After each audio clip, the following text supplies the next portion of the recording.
Ruani kontakt? Po, flasim urohemi. Po, uroheni për ditëlindje, a? Për këto vitineri e kështu. Edhe për vitineri. Po. Të ka dërguar në një shishe verë, se ai më parë u dërgon të artistëve në një shishe verë. Po, më ka dërguar, po. Po, shumë mirë.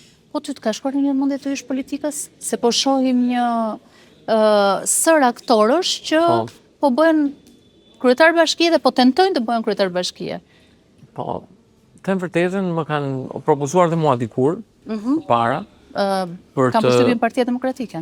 Po, ka pasur ca sinjale nga PS-ja më vonë, për të bërë deputet, për të kandiduar, ose këto idetë e këtyre kryetar bashkie, po që atëherë e kam refuzuar dhe e kam kuptuar që nuk e kam thirrje këtë politikën. Domethënë, është diçka që nuk e ndjej veten rahat aty.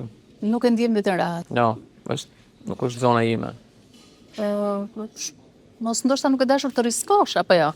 Po, një farë risku është, më thënë drejtën, se tash unë besoj që kontributin tim për këtë popull, për këtë vend, po e të bëj me këto trajnimet e mia, duke ndihmuar njerëzit që të mendojnë pozitivisht, se si të rritin standardin e tjerë.